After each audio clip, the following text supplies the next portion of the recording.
As the football season approaches, many athletes can't wait to put their off-season work to the test and get back out on the field.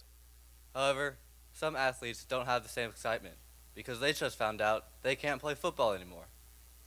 Now, whenever they go to a game, they'll just be another fan in the stands. They didn't realize that the last game of the previous season would be the last football game they would ever play in. But this reality begins to set in.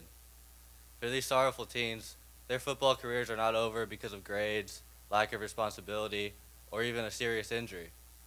Their careers are over because of the risk of an injury. These young athletes will no longer have the opportunity to participate in the sport they enjoy, or more importantly, receive the character growth from the sport. The barrier that injuries have put on sports has become more evident in recent years.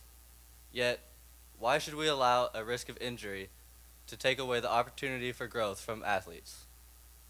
Sports which cause injuries that tempt parents to prevent their kids from participating, and also prevent athletes themselves to not want to participate, are often referred to as violent sports. These sports are marked by the use of extreme physical force, which can lead to physical harm. The most well-known form of these sports are the nail-biting chariot races and the warlike gladiator fights of ancient times. Romans filled the Circus Maximus and Colosseum to watch men race and fight for their lives. While athletes do not fight for their lives today, people still continue to fill stadiums to be entertained.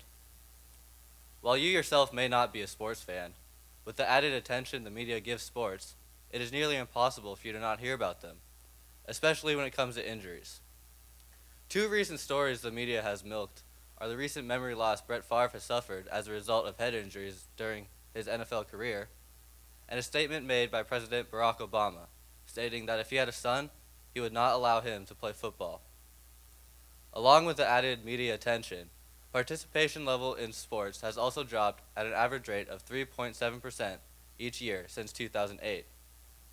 In 2014, there were 7.2 million fewer participants than in 2008. Tonight, I will show you that although there are risks involved with playing violent sports, the benefits that these sports provide far outweigh those risks.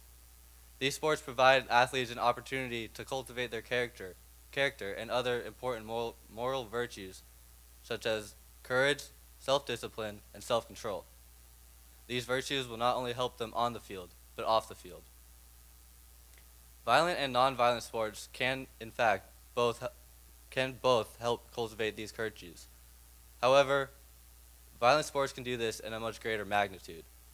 On any given play during a football game, whether there's a big hit or not, the offensive linemen and defensive linemen battle each other. The offensive linemen must use all their strength to stop the defensive linemen, while they use all their strength to get by the offensive linemen. This results in 60 minutes of full-grown men or young teens battling each other for 2 feet of space without mercy. These athletes must have the courage to do this the entire game, knowing very well that they could be hurt, while also using their self-control and self-discipline to exert all their strength and still play inside the rules. In any given moment in a competition, athletes who participate in violent sports have the opportunity to grow in these virtues, while in non-violent sports, that opportunity is not as common. Now, despite recent negative press, these sports are not as dangerous as commonly thought. Today, we look at statistics from professional level of sports and apply those to every level. However, we cannot continue to do that. In an article entitled, "Is Football Too Violent for Christians?" David Prince and Jimmy Scroggins state that 3.9 million participants play football each year in America. Yet, only 1,696 of those participants are on NFL rosters. 95% of those participants are under the age of 18. It is nonsensical to use data collected from career NFL players and apply those statistics to cast a dark shadow on football in general. Players who participate in NFL devote almost all of their time to training to become stronger and faster. This results in 22 men on the field every play who devote a countless amount of time to be better than the opponent. The younger you are, the less time an athlete devotes to the sport. So why should we take statistics from the smallest group of athletes and apply them to the largest group of athletes who devote less time to the sport? It does not make sense, and we should not do it. Now, while we must understand where statistics come from and how we apply them, we must also understand one very important thing. There is an inevitable risk tied to every human endeavor. How many of you think that we should still have police officers and firefighters? How many of you think that the risk they take is worth the benefit? Do you know what that benefit is? It's your protection. Seems like a pretty selfish reason. The reason you don't look at those risks and think that it outweighs the benefit is because you get the benefit. But you look at violent sports and the only people getting the benefit are the athletes. So then you start to turn to the risks, and that's what you focus on. As Americans, we cannot continue to call for the end of a sport because of the risks that are involved, while we continue to support occupations with not only the same level of risk, but the risk of death, just because we receive the benefit.